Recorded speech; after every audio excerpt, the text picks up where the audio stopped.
Today, the workplace is more dynamic and diverse than it's ever been. 4 generations coming together to contribute to our economy's growth.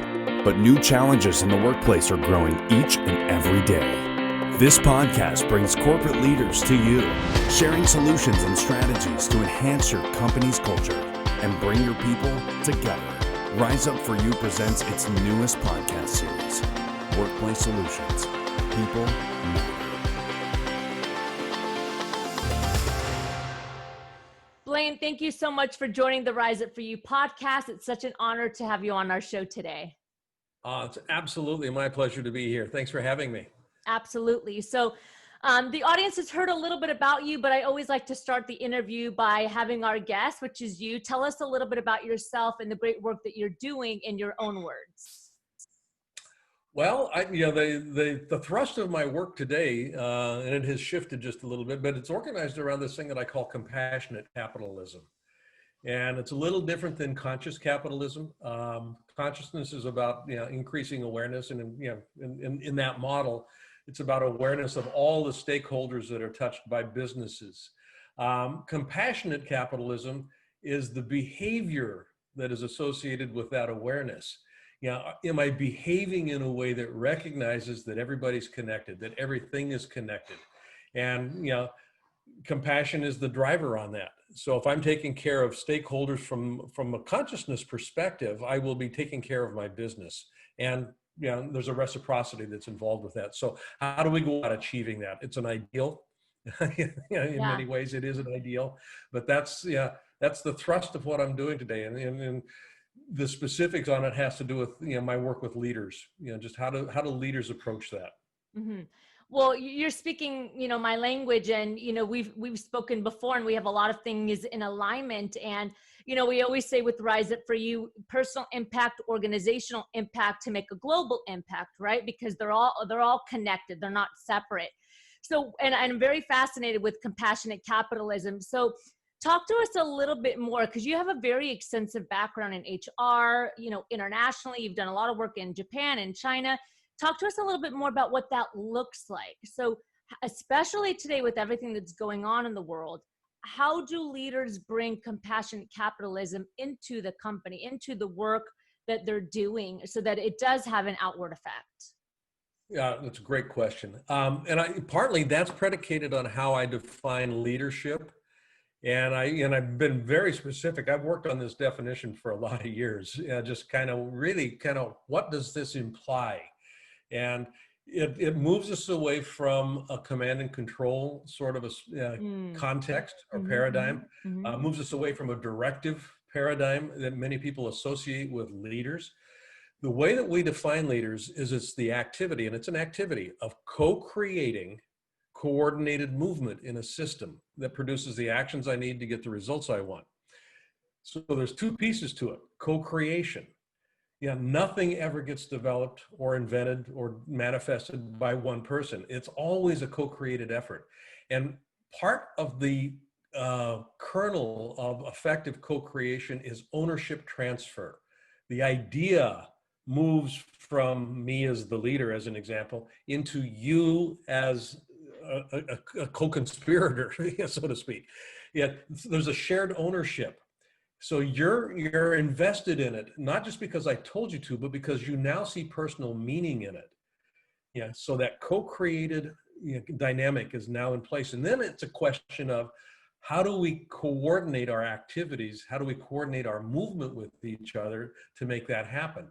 And this is where we start getting into, we've got different constituencies, different stakeholders that have different interests. Right. How do we coordinate these different interests so that there is actually a movement that is less toe-stepping on than right. a choreographed dance?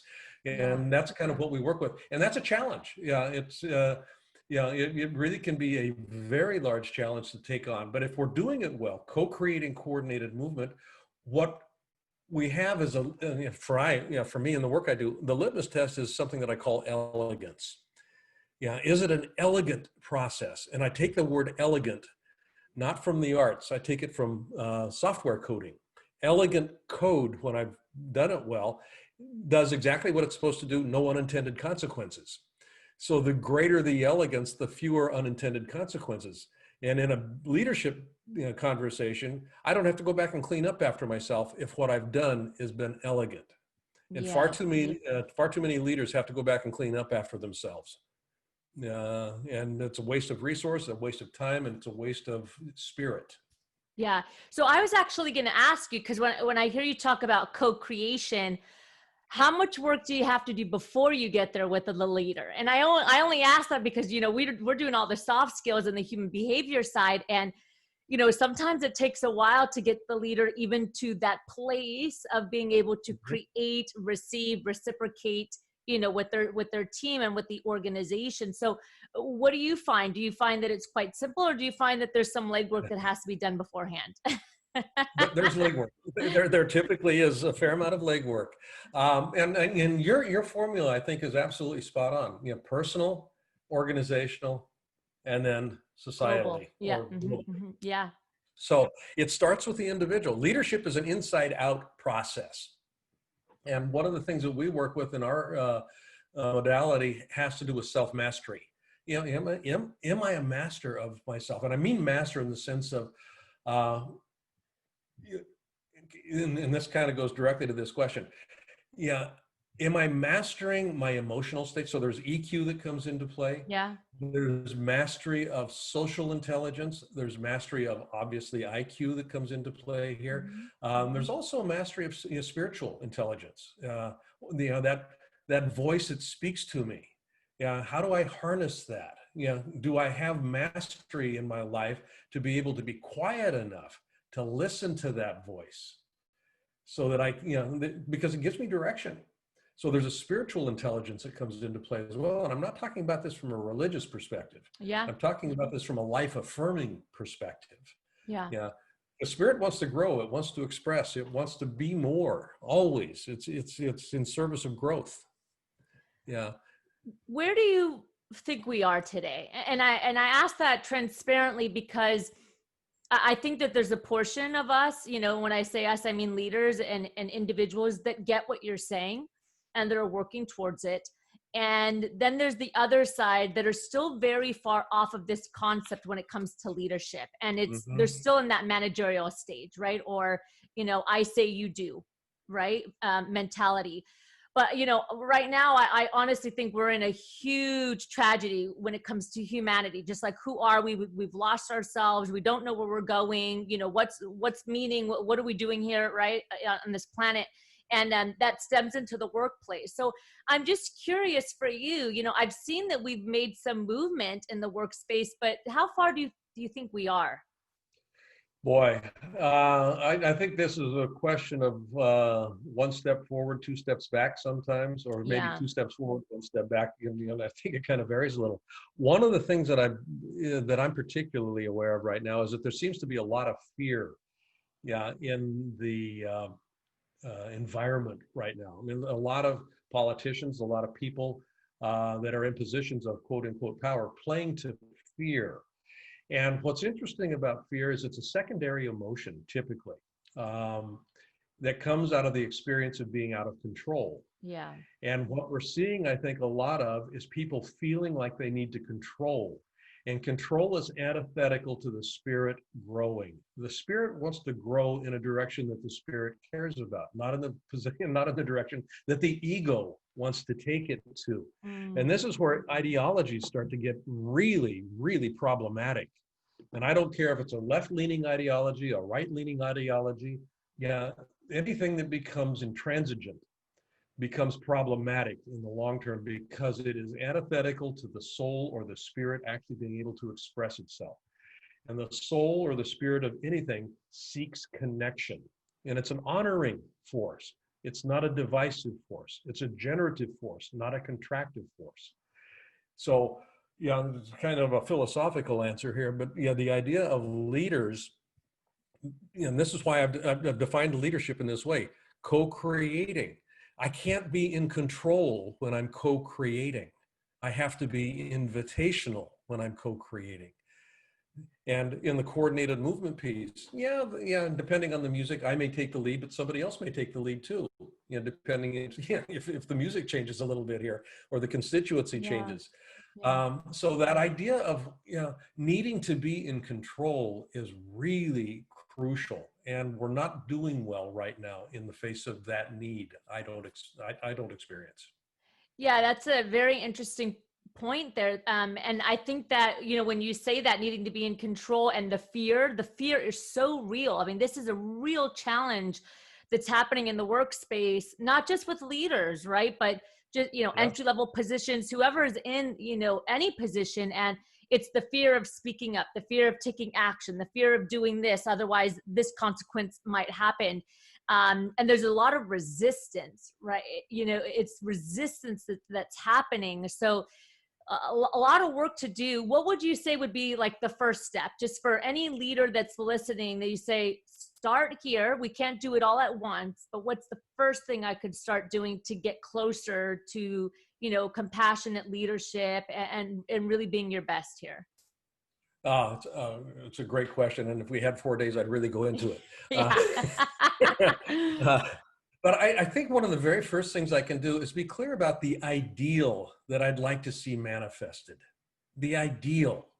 And then there's a recognition that reality is what it is. I mean, my ideal gets smacked alongside the head with quote unquote reality. So then the question is, what do I do? Well, I do what I can with what I have where I am. And far too many leaders want to take big steps. They want to do things, quickly and largely. I don't think that's a success formula. It's small incremental steps aggregated over time towards an ideal. That's what we're looking for. Earl Nightingale at one point in time said that success is the steady progression towards a worthy ideal. And that's kind of what we're looking at here. For me, sustainable success, and this is one way that I've defined it, is it's developing the capacity to continuously start over. And it's that capacity to continuously start over because, the nature of the world is it's going to push back. The systems that we live in look towards comfort. They seek stasis. They want stability. And all of those things are antithetical to growth. Growth causes disruption. You can't grow, if you're solely concerned with control and maintaining the status quo. I love that you talk about or going back to what was. Oh, exactly. I love that you talk about sustainable success, right? Because you're right. It's small aggregated steps, and that's how we create sustainability. Right? Otherwise, it's a false idea of success. It lasts maybe for, so long, but then you're right. Like there's a resilience that has to happen. And that's where the sustainability comes in, is like being able to bounce back up and forward multiple times, because as you mentioned, change is inevitable and it's going to happen multiple times. And the only way to create that sustainability is through that resilience factor. Yep. Yeah. The problem with change, in my experience, isn't the change. It's never the change that people have problems with. It's the disruption to the relationships that people have that are being impacted by the change. Yeah. And it's, people don't like their relationships disrupted. And I'm not talking just interpersonal relationships. I've got a relationship with my job or my work process. And all of a sudden now we're working from home. My work process has been disrupted. That relationship has gone upside down. And being able to kind of get back to square one. How do I recalibrate and redefine my work relationship with work? That's a different question than, all of that's, it's relationship dynamic. The relationship dynamics are in place here, which is, trust comes in. I mean, there's a lot of different dynamics. It's a complex question. It's a complex situation. Yeah, absolutely. Blaine, this has been a great interview, short and sweet. We have to have you on again because I know we can probably do, a million of these 20-minute episodes. I'd love to jump into the power section of the interview and ask you, if you can leave the world with one final message, we call it our golden nugget. What would your golden nugget be? I think my golden nugget is it's a multivariate nugget here. It starts with a premise. Everything is connected. So the golden nugget here, and this might sound like the golden rule, but it's a little bit different, because everything is connected, and literally everything is connected energetically. Act as if everything is connected, and you will always be well served. I love that. That's great.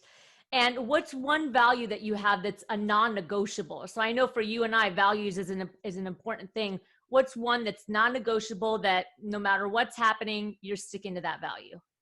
Integrity. Right. Great. Yeah, period, the end. Yeah, period, the end. Exactly. And I have one more final question for you. But before I do that, Blaine, how do we get in contact with you? How do we reach out to you? If our audience wants to connect and learn more, where's the best way to do that? Best way, easiest way is my website, Blaine Bartlett, one word, blainebartlett.com. And there's all kinds of resources up on the site, and there's ways to get a hold of me there.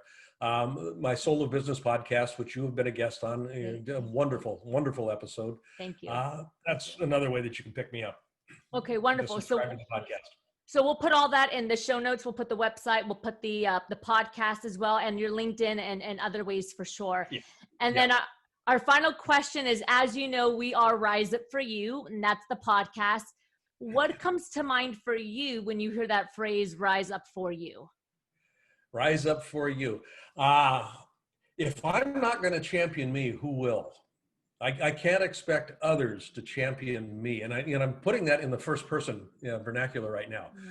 But rise up for you also means that if I'm rising up, I'm going to bring others up with me, because we are all connected. Mm-hmm. And what's happening with me is happening to you. So if I'm being my best self, it will be a role model move.